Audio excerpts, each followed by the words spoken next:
Now it's time for Toker Talk Radio, the voice of the marijuana nation. What are you people? On dope? Where you can toke. I inhale frequently. Or you can talk. I experimented with marijuana and didn't inhale. Or you can toke and talk. 10 federal criminal penalties for possession of up to 1 ounce of marijuana. While we talk about toke on Toker Talk Radio. So, by the way, when it comes to pot, you know, if you're 40 years old, you live in a log cabin in Oregon, you got 12 giant pot plants in your backyard, have a ball. Live from beautiful Portland, Oregon at Rolla J Studios. Hey, this is great. Just not cannabis. Plus your calls live at 971-533-7111. They're walking on their pants with their cap on backwards, listening to Enema Man and Snoopy Poop Dog. What's to keep somebody from getting all potted up on weed and then getting behind the wheel? Gateway theory doesn't work. It's a reality. Holland, is it real? Don't tease me. We're locking up people that take a couple of puffs of marijuana, and the next thing you know, they got 10 years. And now, here's your host, the guru of ganja graphics, the sultan of sativa statistics, and the worst nightmare of a reefer mad prohibitionist. A polite, perspicacious, productive pothead with a propensity for PowerPoint. Radical Russ Belville.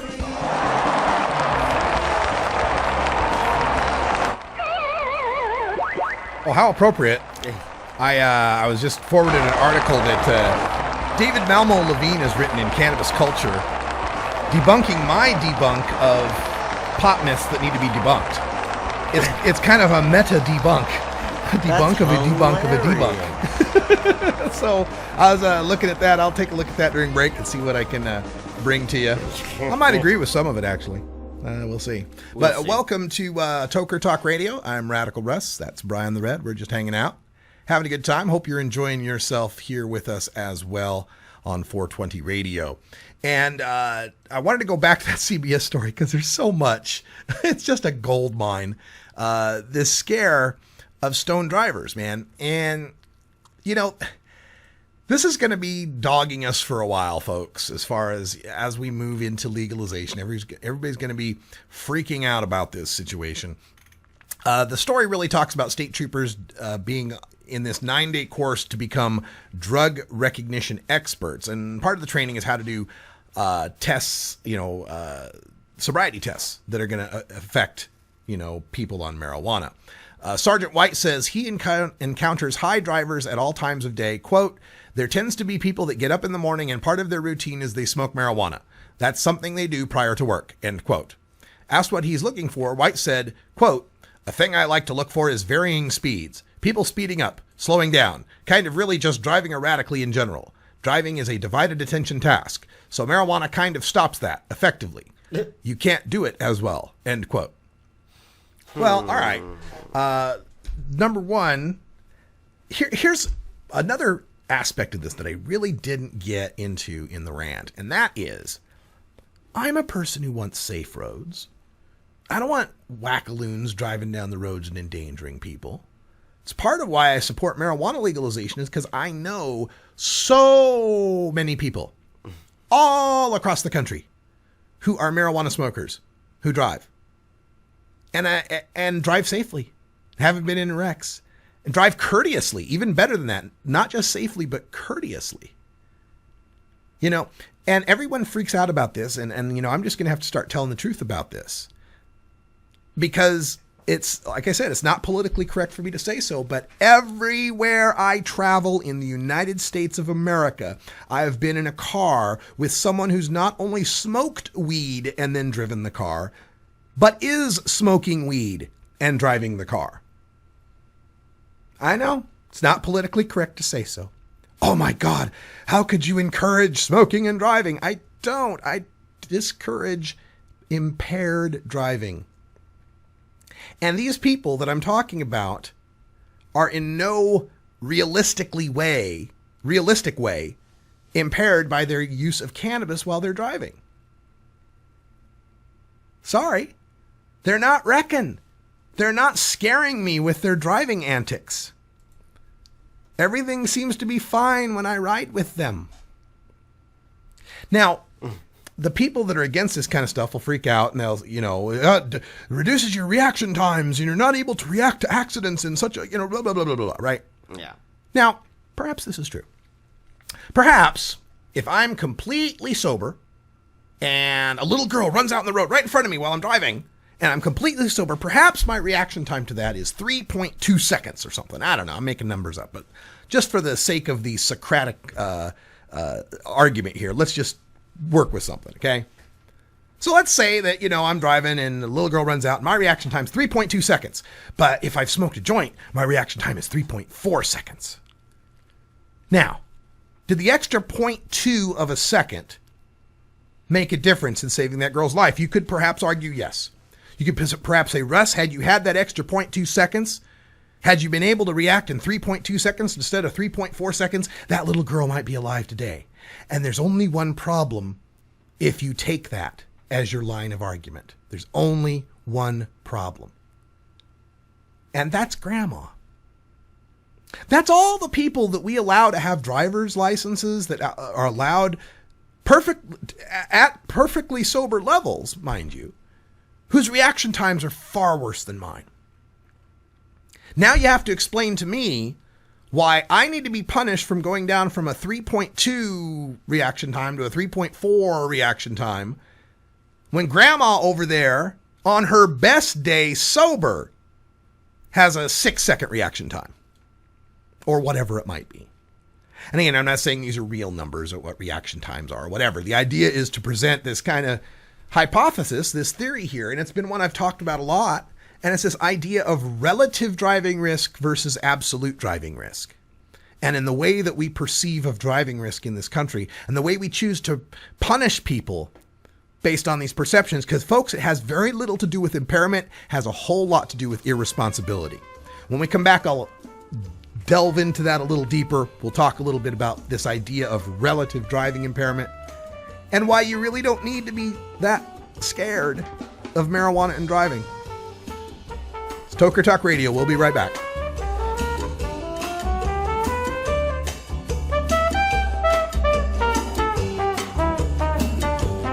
It's simply business. It's simply business. It's simply business. You know why they won't let us grow. It's simply business. We'll be right back after these messages from our 420 friendly sponsors. Support these advertisers because their ad money goes straight to the Russ Belville Show.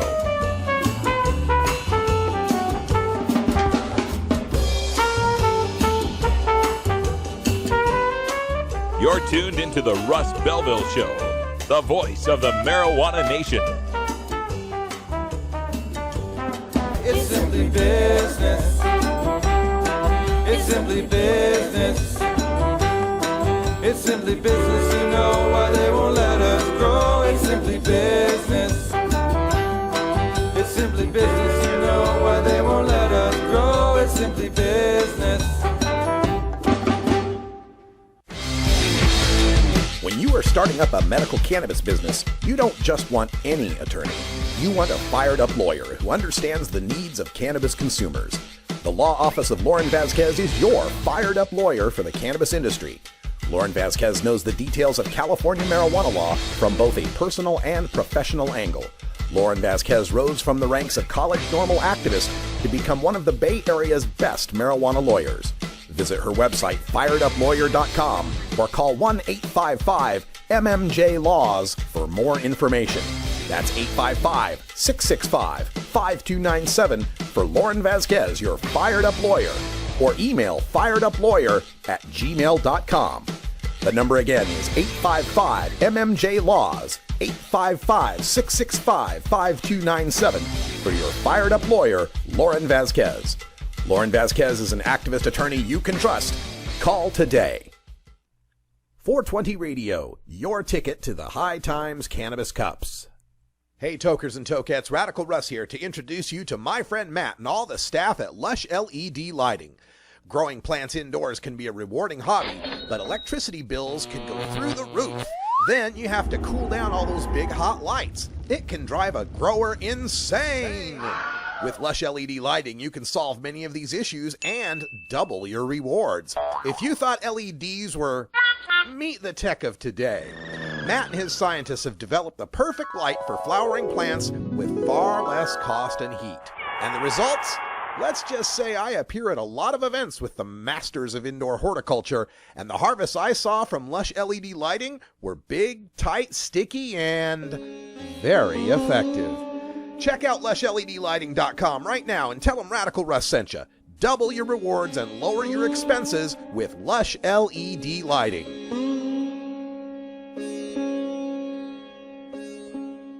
You are now in the nervous system. Hold onto the handrails tightly. There are no safety restraints on this ride. Welcome to the party. Yeah! Ha ha ha! Who's the motherfucking cracker now? If you think about it, life ain't like a box and anything is fucked up. Whoever said it wasn't need to get sucked up, cause they was lying to ya. Face fucking to the fullest. Firing like a blank bullet, not afraid to pull it. The card you dealt felt like a fat belt right upside the head, back into reality. I help myself, come on. Nobody else can tell me how I'm gonna finish. Diminish all the doubters, pledge allegiance to the powers like this. I'm out of sight, out of mind, out of line, out of anything a motherfucker bring my way. I'm out of time, out of space, out of fear, out of any bit of happiness. Hear me when I say, no longer mild mannered, panic, revving, organic, titanic of a force. Please come play. My playground full of fat sound, never back down. Look at cracker now, brand new day. Clench my fist and slit my wrist. No telling what's gonna happen when the class dismissed. Running hot, boiling over in the darkest mist. The cross is Chris and everyone is leaving me, deceiving me, relieving me of any pressure that I've built up, dealing with the strains of everyday games. Oh, there. Welcome back, everybody. Sorry for the delay. I was reading David Malmo Levine's extremely long article on my 400-word High Times article. It's 2,000 words, somewhere around there. I'll address it. I'll get to it. Lots of links. Provided lots of links. But let me get back to the driving thing before we go on to that.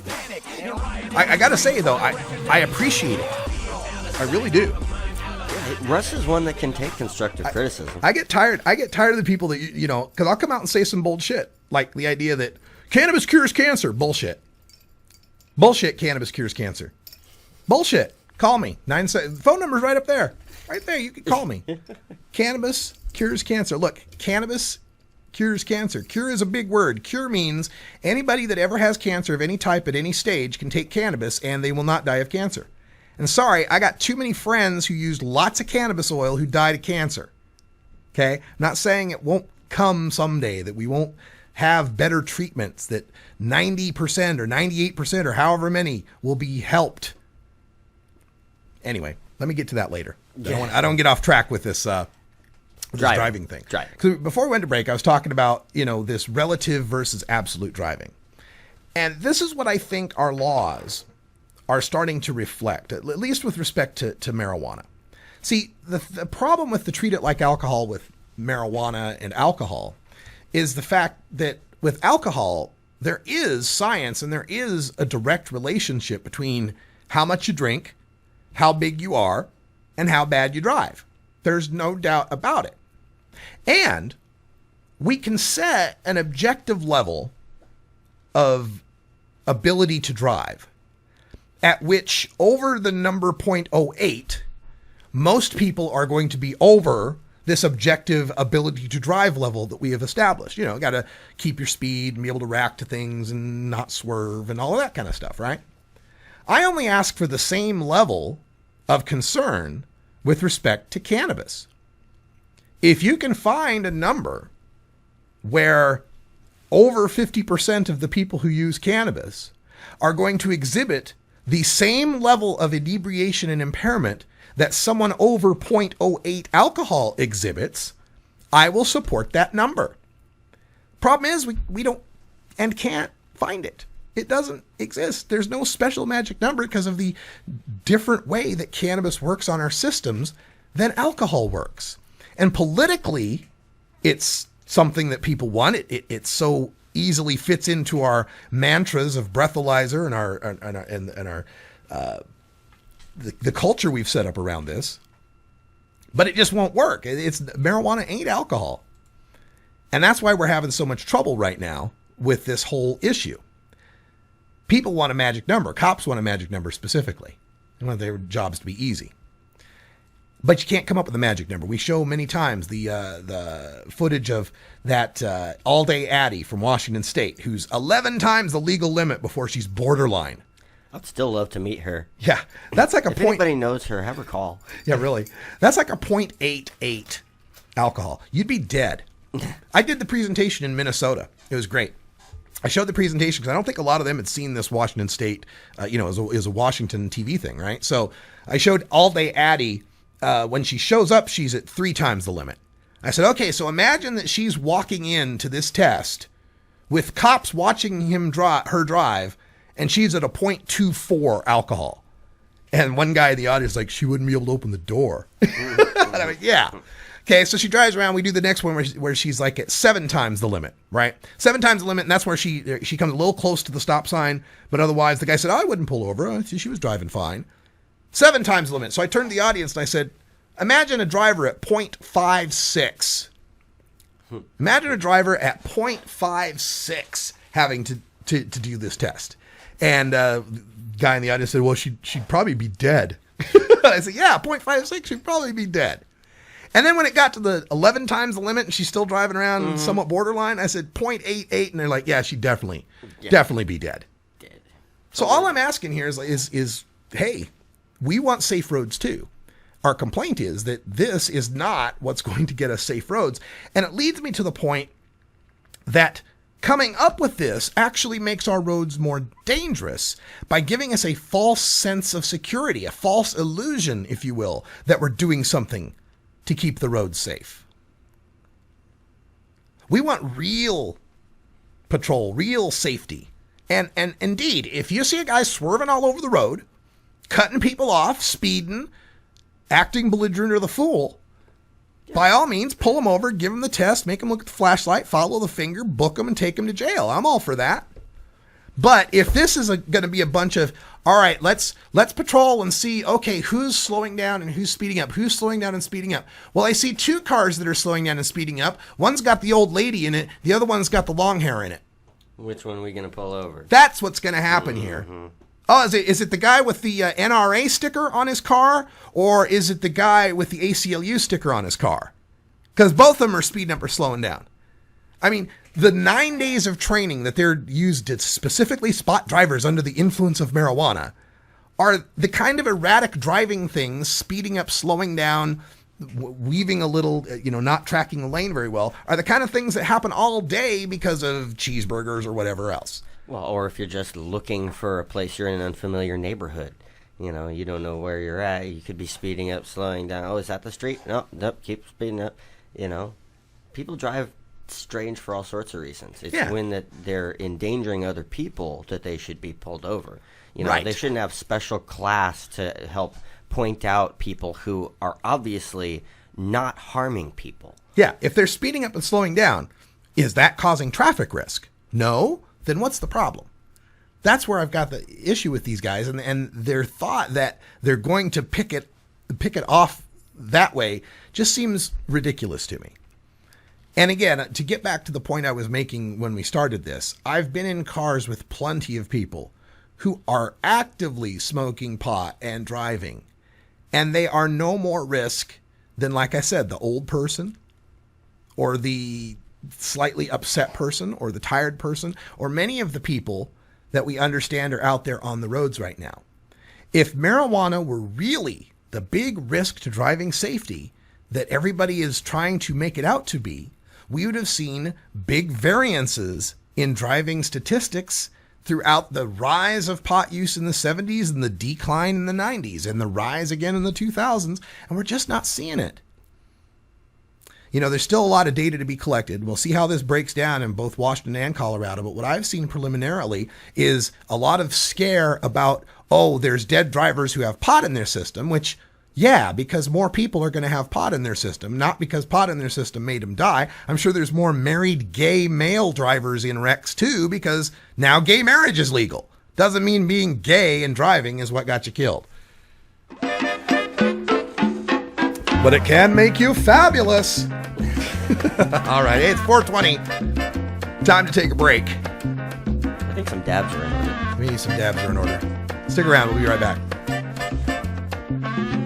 Oh, have you ever met that funny reefer man? A reefer man.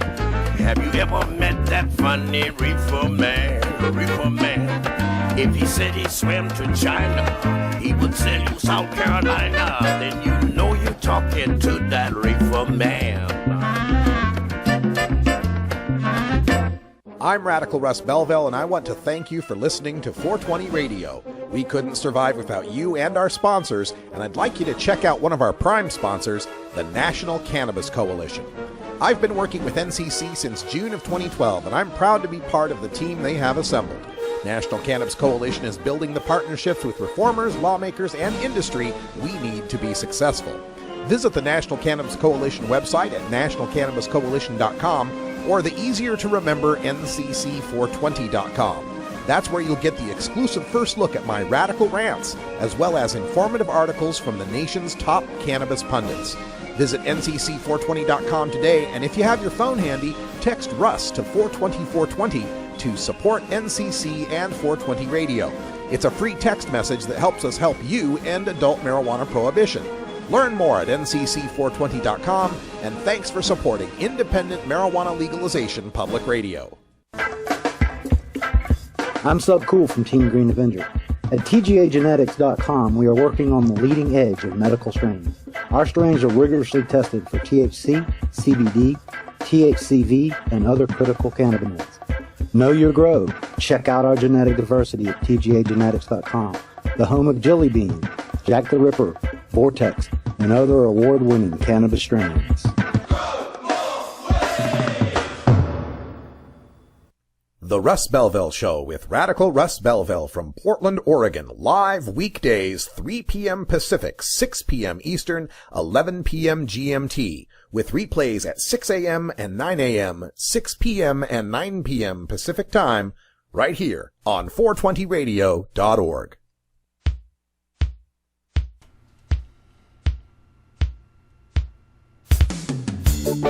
Oh God, my God, legalize it please, we want to know wrong. Welcome back, everybody. 23 after the hour, and I'm reminded that tonight at 8 p.m. Pacific, a new edition of Big Daddy Fink's Funky Roller Rink. That's right, we got new roller rink coming up tonight, and tonight's episode, let me pull this up real quick, of the Funky Roller Rink shall be Funk in Motion. Move on. So we'll check out that episode 8 o'clock every Thursday night here at 420 Radio, with replays Friday and Saturday at 10 p.m. so you can get your funk on. All right, so check that out. Also, don't forget, we have got our Fan Friday trivia contest going on. Tomorrow we'll be giving away this issue, the November 1976 High Times magazine issue, that goes to the person, one randomly selected person, who correctly answers the question, what were the names of the two groups that merged to form the Drug Policy Alliance? What were the two groups that merged to form the Drug Policy Alliance? And if you got the correct answer, send it to Russ at radicalruss.com, and we will get right to it. All right, so I can't wait. I can't resist it. I got to dig into it. I've been debunked. I've been debunked. David Malmo Levine writes up at Cannabis Culture, and the blog post posted today says, "The devil is in the details, why Russ Belville is slightly wrong about his 5 pot myths that must be busted." First, thank you for slightly wrong. I appreciate that. Not entirely wrong. Okay, so let's go through this, and it's really long. If you want to go back to my original article, it was on High Times, and it was, he says, I wrote a very superficial article called 5 Pro-Pot Myths That Must Be Busted. Well, it was a little superficial. It's 400 words. I'm generally contracted to write 400-word articles, so yeah, I didn't have the couldn't delve into it. 3,000 words that you have here, David, but thanks. But anyway, 5 pro-pot myths, and then attacking unnamed activists for promoting 5 pot myths, except his understanding of each myth was missing some vital truth, a truth that is even more important to understand than the myth he was attempting to bust. All right, so let's get some context on this. The whole pro-pot myths that must be busted thing was me writing to the 18, 19, 20, 21 and so crowd in High Times that likes to spout these little bumper sticker slogans that just make them look dumb when they go into a legit argument. So that's the context of the article. It was superficial, but let's get to it. First myth was about the debunked presidential quotes, and I pointed out that the veranda quote from Jefferson and the harmonica quote from Lincoln were false, and he gives me credit for that. So thank you. Now he's upset about the hemp quote. He says, but then Belleville goes on to say that the founding fathers' hemp quotes, though, are totally legit. And then he cites a whole bunch of the hemp quotes from Washington and the separating before the female plants and the India hemp. And India hemp was only used for intoxication. And there was all these seeds that were valuable. He wanted to make the most use of it. And the principal value of the species, what is its narcotic properties, et cetera, et cetera, et cetera. And he concludes by saying, so if Washington was growing sinsemilla and later on growing India hemp in the vineyard along with his wine grapes rather than out in the field, what makes Belleville think that this founding father is only talking about industrial hemp? Belleville should mention that the hemp quotes are actually marijuana quotes. Gosh, I'm surprised I didn't get busted for calling it marijuana. It should be cannabis quotes. So, all right, so I'm wrong for saying that he was talking about hemp. Okay. Well, I'll tell you what. David, I'm actually coming around on this. I've been doing some more research too on this. And one thing you'll find about me is when people present me with facts, science, reason, and logic, it can often change my mind if they've made a compelling case. I, for the longest time, have been resistant. In fact, in my drug war game show, I even put in that the only presidents before Clinton that we have any proof that they smoked marijuana is Kennedy, because it was written in some of his biographies, Pierce, Taylor, Jackson, Madison, and Monroe, right? Like the guys who fought in the Mexican War, they wrote it in some of their journals that they had smoked marijuana. Madison had gone to, been an ambassador and he'd used hashish. Monroe had a quote about, using it as well. But I'd always resisted Jefferson and Washington. And it was a short piece, so I can't go into the huge detail of this, but I'll often say how we've got lots of indication that they smoked. I mean, Jefferson and Franklin went to France during the height of the hashish vogue. Franklin wasn't exactly known for being moderate in some of his intoxication. The quotes, the separation of the plants from with Washington has always been one that's intrigued me as well. But the point was, we don't have proof. Like Washington writing down, we harvested these buds and we put them in a pipe and we smoked them. Right? We have that for for JFK. We have that for Taylor. We have that for Pierce and Jackson and these other guys writing the smoking of marijuana. We have that. We don't know what the founding fathers did, but I'll accept a little criticism on that. That's cool. I see what you're saying, man. The main point was to debunk the people that were saying the Honer harmonica quote and the back veranda quote. And the throwaway line of, but the founding fathers' hemp quotes are completely legit. You got me. We'll say marijuana next time. Here's the big one where you got a real problem with. Hemp will or could at least save the world once overregulation is removed and subsidies are switched. I wrote that hemp's amazing, but the United States is the only country that bans it. There's 31 countries that have it. So it's just America banning it that dooms Earth. And then I wrote, when there's a hemp iPhone, hemp diamonds, and a hemp cheeseburger that tastes like the real thing, maybe hemp will replace everything that damages the environment. Now, he makes a big point here about hemp being overregulated and about how we could have biodiesel cars and retrofit even ethanol car or even gasoline cars can be retrofitted, right? Ignoring a lot of what my point was. Hemp can save the world as a bumper sticker slogan that leads people to thinking that all we need to do is legalize hemp and everything's cool. In David's very points here, he points out how it's the prohibition of marijuana that's causing all of the overregulation of hemp, to which I completely agree. So hemp will save the world doesn't get us to legalized marijuana, which will save the hemp industry. And that was the point I was trying to make. But he jumped on it like a dog on a bone when it was like, oh, you're dissing the great Jack Herer and the whole reverence of the hemp movement, and it can do everything ever, right? Except make a cheeseburger. Well, maybe. I guess you could have hemp, hemp, soy, whatever the hell burger, but it's not a real cheeseburger. And it's not going to make an iPhone. It's not going to make diamonds, right? Hemp can save the world is simplistic bumper sticker mentality. That's all I'm trying to attack.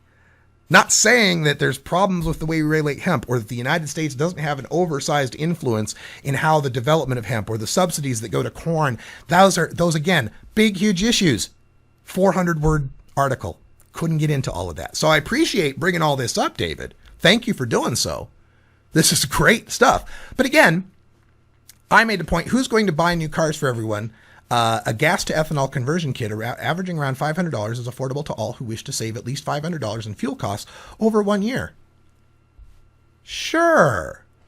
Okay. So all we need to do is legalize hemp, legalize marijuana so there's not undue restrictions on hemp, completely change the lobbying around agribusiness to divert current dollars lobbied for from Midwestern farm states for the production of corn, get that redirected into the hemp movement, get into planting hemp and replacing all of that stuff, and then convince the government that just called for cuts in freaking food stamps to approve giving $500 to every citizen who owns a car. Oh, wait, they may own more than one car. Is it $500 for each car or just one per person? We're going to get $500 to every motorist in America to retrofit their cars. And I'm sure everyone will be fine with that because there's nobody that's got problems with, trying to modify their prize possession, their specific Chevy engine or whatever the hell. See, this is what I'm getting at with that article is this idealistic pie in the sky activist notions out there that paint marijuana as the biggest issue ever, and the end of its prohibition will solve every big issue ever, and it's just not so. And that's what I was trying to do with this article, is to bring people down to earth a little bit. He never does address the hemp iPhones, the hemp diamonds, all these other problems. Number 3, the cannabis cures cancer, right? This is the one I've received a ton of problems with this. And he cites all of these different nomas, the carcinomas and lung carcinomas and cervical carcinomas and all these, every concern, the National Cancer Institute, further research. And basically he's saying that saying we don't have the proof that there's a cure now does not mean that we won't find a cure later, which, yeah, that's true. It's like saying we have no proof God exists now, but that does not say that we won't ever have proof. I'm sure that's true too. He lists that there's 3 criteria for cannabis to be a cure for cancer. 1, there must be proof that the cannabis user actually has cancer. There must be proof that cannabis was the only treatment used. And there must be proof that the cancer is completely gone and remains gone for at least 5 years. That's what he says will be the proof of the cure of cancer. And then he cites Lester Grinspoon that we don't have that solid proof yet, but it says there's no reason to suspect that such proof will never be found. And he says, there's good reasons. There's more people using cannabis for cancer. There's more research going on and red tape's getting removed. And again, in my article, I believe I said, there's going to be all sorts of wonderful treatments for cancer. And there'll be many people who are able to put their cancer into remission, maybe even cure it. But again, and again, tons of links here. Patients for Marijuana, Chris Beats Cancer, greenpassion.org, all sorts of, I used this and it cured my cancer. It took care of the cancer on my skin. Yes, absolutely. But again, cancer is a big word. It's all sorts of cancers. Cancer has all sorts of stages. It's a strange disease. Sometimes it goes in remission all on its own. And I just would hate for someone who could be helped by cancer treatments that we have scientific proof for missing out on that in the hope that they're going to be one of the lucky ones. That's all I'm trying to get at here. I think cannabis is absolutely the most promising medicine for cancer there is. I'm just not sanguine on the idea that cancer can be cured 100%. Maybe I'm wrong. Love to be wrong on this one. Number 4, I wrote a myth that prisons will not replace pot criminals with other real criminals. There's just not many. I had written that the stat calculates the cost of cops, courts, and jails, and then figures if pot arrests are part of the cost, we'd save that much money, except bureaucracies don't return unspent budgets. They spend them. Cops, courts, and jails will still get the money. They'll just spend it on real criminals. And so there's that one and another one. Let's take a break, and we'll get back to the debunk of the debunk of the debunk on that. But again, this is good. Finally. We'll be right back after these messages from our 420 friendly sponsors. Support these advertisers because their ad money goes straight to the Russ Belville Show. You're tuned into the Russ Belville Show, the voice of the marijuana nation.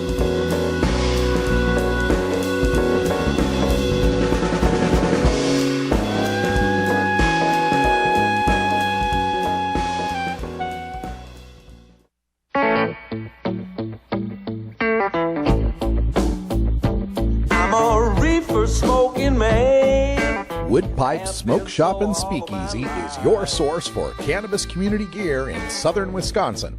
Owners Brian and Tammy Wood are located in Kendall, just outside of Madison, and they've got everything for the smoking enthusiast, including a full assortment of pipes, water pipes, hookahs, bubblers, one-hitters, and so much more.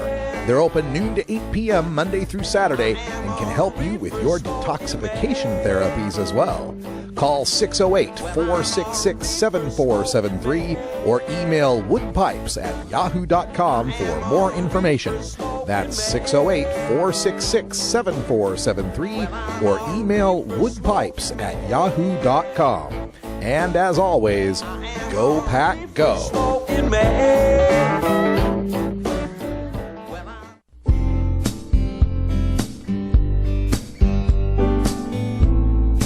Support the Russ Belville Show. Text the word Russ to 420-420 and connect with the National Cannabis Coalition. You can also send $10 to the Russ Belville Show right from your smartphone. That's Russ to 420-420. You're listening to Radical Russ on the Russ Belville Show. I'll say little red carpet, darling, your much too fast. Little red carpet, you need a lover that's gonna lay. 420 Radio, your ticket to the High Times Cannabis Cups. Georgia. Hi, this is Willie Nelson, and I need your help. Alcohol prohibition didn't work in the 20s, and marijuana prohibition isn't working today. It's time we stop arresting law-abiding citizens because they prefer marijuana over alcohol. Nearly 2,000 Americans are arrested every day on marijuana charges. We're unfairly destroying the lives and careers of hundreds of thousands of people each year simply because they smoke marijuana. These are not criminals. They're average citizens like you, good neighbors who work hard, raise families, pay taxes, and contribute to their communities. We need your help to end marijuana prohibition once and for all. It's the fair thing to do. For more information, contact NORML, the National Organization for the Reform of Marijuana Laws. Call toll-free 888-67-NORML or visit their website at norml.org.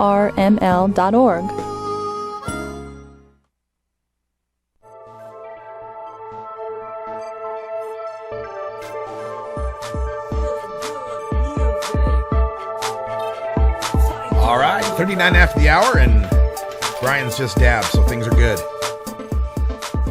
Welcome back. Things are better. Things are better, yes, there we go. Everything's relative. So I'm continuing on this debunk of my debunk of pot myths that needed to be debunked. So we're going meta debunk here. And already, I tweeted this out, by the way. And this is something you'll find about me. Is like debunking cubed, is this? It's something like that. Okay. Here we go. This is something you'll find out about me, is that I can take it.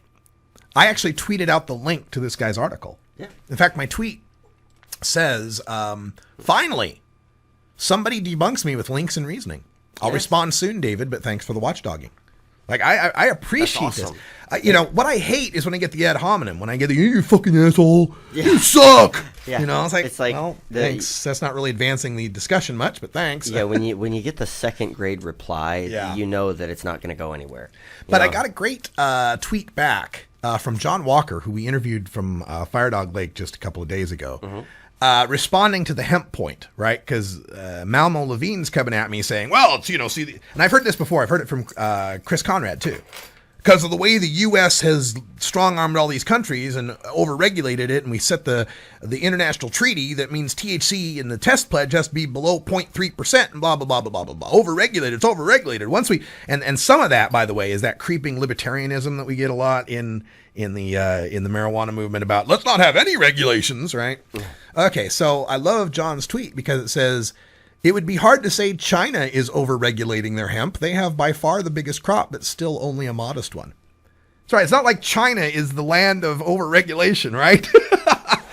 But anyway, let's get back to the fourth point we were getting debunked on here, which was the fact that I had written, where's number 4? There you go. I had written this. This stat calculates the cost of cops, courts, and jails, then figures if pot arrests are part of those costs, then we'd save that much money. Except that bureaucracies don't return unspent budgets, they spend them. Cops, courts, and jails will still get the money, they'll just spend it on real criminals. And he gets upset because he goes down at the very bottom and says, Belleville never says, who are these criminals that are going to replace all the pot smokers? And 750,000 arrests per year, is going to be a lot. Well, okay. Here's what I'm trying to debunk in this thing. I'm a cop. Let's say I'm a cop. You feel all dirty. Yeah, I feel dirty inside. But let's say I'm a cop, right? I get paid $50,000 a year, right? Okay. I get in my car, 8 in the morning, stop off at the donut shop, spend my 8-hour shift arresting people, driving around, wasting time, filling out paperwork, hauling people to jail, whatever it is I do as a cop for my 8 hours. And then at the end of my 8 hours, I'm done. Now, let's say that within that day, my 8-hour day, I had to spend 2 hours because I caught a kid with some pot, a personal amount of pot, and I had to take him in, and I had to, book him and all of that stuff, and the paperwork, and it took me 2 hours, right? So, all right, so out of my 8-hour day, it took me 2 hours to deal with this kid that smoked pot, right? All right. Let's say tomorrow, pot is magically legalized. So tomorrow, I only have to go to work for 6 hours? Is that how that works? No, of course that's not how it works. I'm still going to go to work for the 8-hour day. You're still going to pay me for the 8-hour day, whether I'm arresting potheads or I'm sitting around eating donuts. That's the point I'm trying to get here as we talk about these economic effects of legalizing marijuana. Now, no doubt there will be windfall in this, sure. The 2 hours that kid's not spending, but still, I mean, even the kid that gets busted and they keep him in the holding tank and someone's there to watch him at the holding tank will still be there watching the holding tank even if it's empty. And again, not to have to bring up a point that Sabet and the Drug Warriors bring up a bit, but prison costs really are the people that are trafficking and selling and growing that do the long prison times. Most of us get probation and all. Now again, yeah, when we're not busted, those probation officers won't have to deal with us, but they'll still get paid for their 8-hour day still. The only way that this starts to save us money, at least as far as the labor costs in cops and courts and probation officers go, is if there are fewer of them.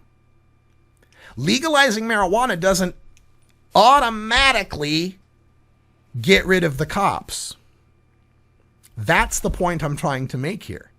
It doesn't automatically close the prisons. It doesn't automatically make there fewer drug courts or fewer criminal courts. Those things, as bureaucratic institutions, will fight to keep their budgets and their employment staffing the way they are. Now, They may not have more criminals to replace them with, but I would like to point out, David Malmo Levine, where was the line here? Belleville doesn't say where there's going to be the rest of this. Oh, yeah.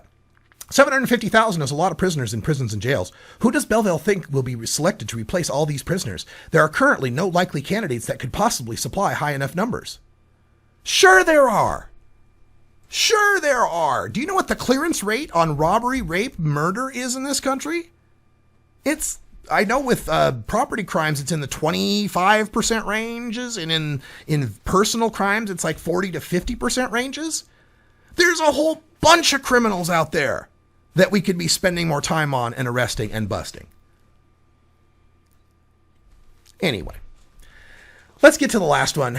Number 5, where I say nothing ingested is harmless. Because I want to debunk the myth that people say marijuana is harmless. Marijuana is harmless. And so I said, nothing ingested is harmless. You can die from drinking too much water or eating 10 raw potatoes. Some experience a cyclical vomiting syndrome from long-term cannabis use. Pot is not advised for people with some mental illnesses, and if you're smoking it while it's not tobacco, you're still smoking, which is not healthy, end quote. And here he complains about me by saying, what I fail to mention is that most activists, or at least most of the ones I work with, qualify their cannabis as harmless statements with caveats such as relatively and when used property, and the evidence supports such statements when qualified in such a way to be accurate. No disagreement, dude. No disagreement. I'm not talking about the fact that I'd worked with activists. I'm talking about new people coming to activism. Of course, people who are the professional activists, the people that I know, the people that are friends of mine, people out there like Dale Sky Jones in California, or Mason Tvert in Colorado, or Kevin Oliver in Washington State, or Roy Kaufman here in Oregon, or any of the people I know all across the country are very selective about saying marijuana is objectively less harmful than alcohol. That's an absolutely true fact. But if there's someone out there saying marijuana is harmless, that's who I was writing to. That's what that paragraph was about. Taking me to the woodshed for something I was not saying. It seems to be really trying hard to make sure you got me on all 5 points. That's all I'm saying. I also say that kids shouldn't smoke it. And then he follows up with, well, what about kids with stress or depression or anorexia or medical conditions for which cannabis is the ideal medicine? Well, yeah, of course, dude. Again, 500 word limit. Jesus. Anyway, in closing, he says, Belleville may have surrounded himself with people who claim cannabis is harmless, but if he bothers to look beyond his own circle of friends, he will find many pot activists with far more nuanced arguments. Most pot activists are now making distinctions between use and abuse. In the future, if Belleville is going to give advice to the entire pot community about how to make successful arguments, perhaps he should provide examples of the offenders in question so the rest of us can know if it's prominent activists he's talking about, or just the most ignorant and marginalized from amongst our ranks that are unrepresentative of cannabis activists as a whole. All right, so apparently what I'm supposed to be doing is so-and-so said this, so-and-so said that. Come on now, man. The kind of activists we don't want working for us. Let me go back to the actual article after I scroll the 6, 7, 8, 9 pages that it takes to get back up to the top here. All right, so in my opening, here at High Times, we want marijuana legalization more than just about anyone. We also know the cannabis plant is a remarkable species that is so beneficial to mankind in so many ways, it's hard to count. But even though we know there have been conspiracies and lies designed to keep marijuana illegal, we do ourselves no favors by spreading our own conspiracies and untruths. In order to maintain our credibility, reformers ought to start debunking some of these cherished pro-pot myths. Let's see, did I actually even use the word activists in this statement? No, the word activist is nowhere in here. I believe it's just reformers ought to start debunking. Okay. And then my list of my 5, and again, a 400-word article, right? Anyway, I'm glad you were able to get some article fodder from me, David. Congratulations. Anyway, let's see here. What do we... Take a break, and then we'll come back and wind up with something not debunking me. Oh my goodness. Sigh.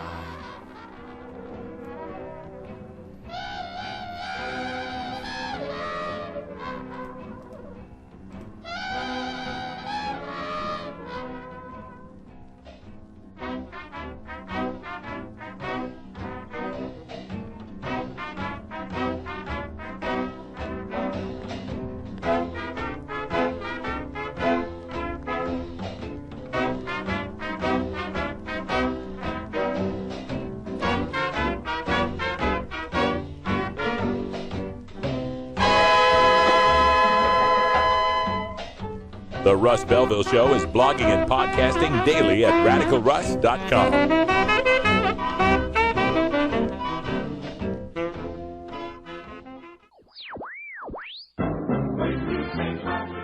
Marijuana and alcohol are the two most popular recreational drugs in America. Marijuana smoking is non-toxic, relatively safe, and has a low risk of dependence. Alcohol drinking is potentially fatal, dangerous to society, and is quite addictive.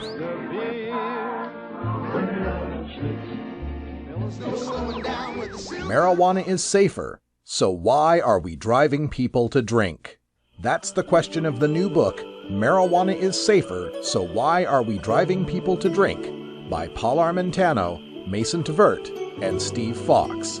Visit Amazon.com or ChelseaGreen.com today to order your copy of Marijuana is Safer, or visit MarijuanaIsSafer.com.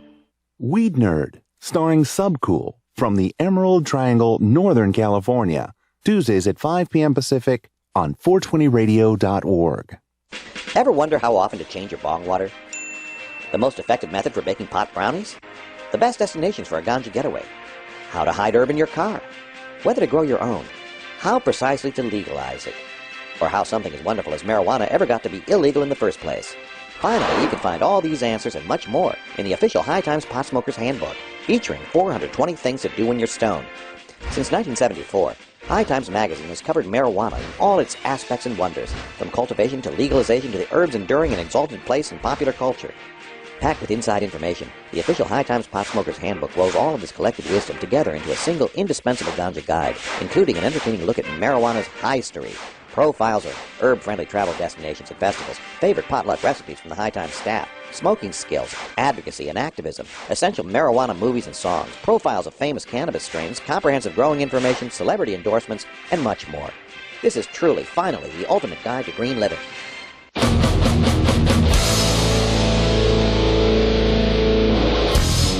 All right, welcome back, everyone. That's Martyr with Scene of Hell. Kind of music you'll hear on the Herb Thrasher Flower Hour every Friday night at 8 p.m. Pacific Time. 2 hours of metal and marijuana. A little bit of bluegrass thrown in now and then. I like to do acoustic thrash, too, sometimes. All right, just winding things up here on Toker Talk Radio. I want to remind you, though, tomorrow on our show, our guest will be Danny Danko from High Times Magazine, giving us a preview of the current issue and telling us about what's on the horizon here. 420 in Denver is going to be off the hook, people. Check that out. Tomorrow's show, Danny Danko on the show. Also, want to make note of a story that's in the Oregonian. It's actually an editorial by Roy Kaufman. Now, Roy Kaufman was the spokesperson behind Measure 80 last year that got 47% of the vote for wide open legalization.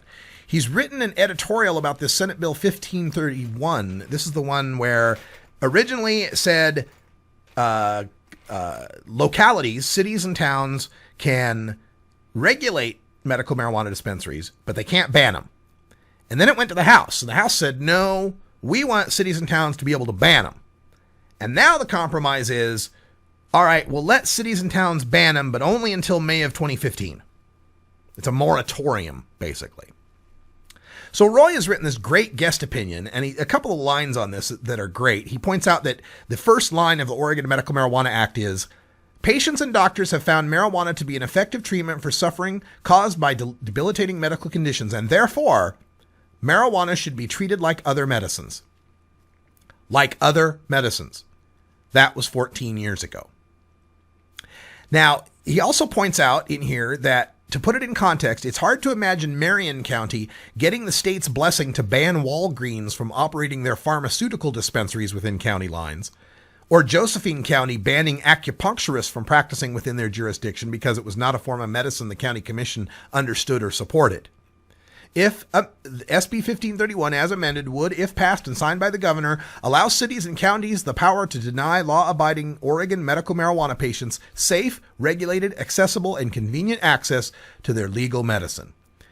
He points out some of the difficulties because, pot's both medicine and recreational drug and safer than all other medicines and recreational drugs. So he makes that's a good point. Glad he made that one out. He also points out that when these cities do these moratoriums, all that's going to happen is patients are going to go to the court.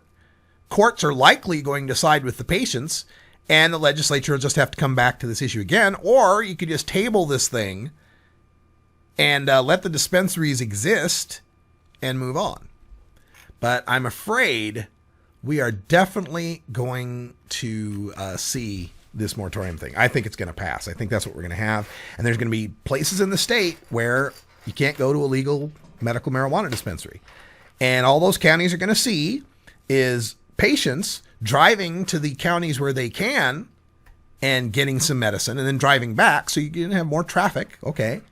And you're going to see the money leaving your areas. That's definitely going to happen because of this. And it's not going to stop the dispensaries from opening these other places and serving these people. It's just so insane. And especially when you recognize how most dispensaries end up being, real well-regulated, limited signage. I mean, there's times when I've done stories on medical marijuana dispensaries where I had to look twice to find out where was the medical marijuana dispensary in the picture. Everybody thinks it's all big green crosses and neon signs and stuff like that, but it doesn't have to be. What the Senate was trying to do was to give communities the power to regulate the time, manner, and place of these businesses.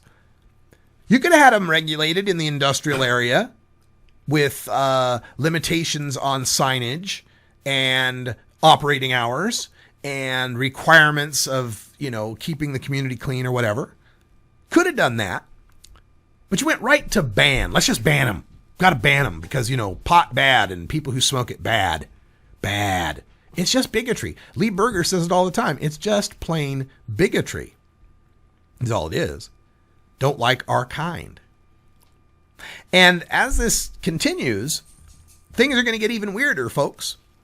The New Approach Oregon. And by the way, in passing, let me mention the whole Roy Kaufman article. Another reason it brought to my attention is the byline at the very bottom here says Roy Kaufman is president of the Kaufman Group and an incoming board member of the National Cannabis Coalition. Oh, very good. So welcome to the coalition.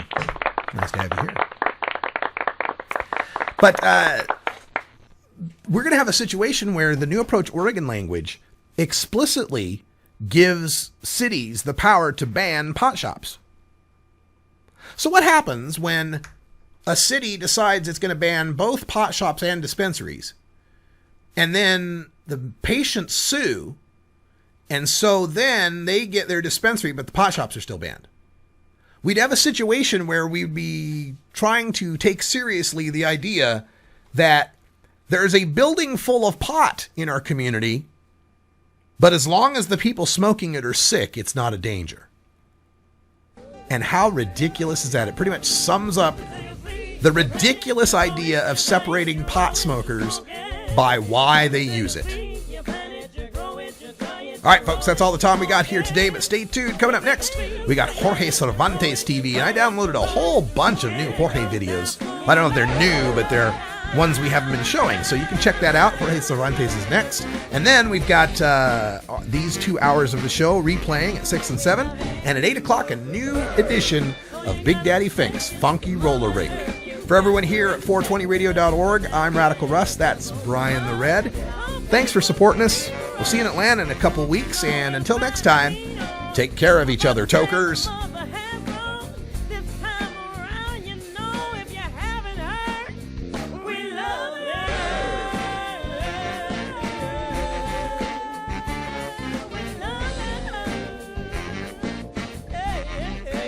This is the Russ Belville Show.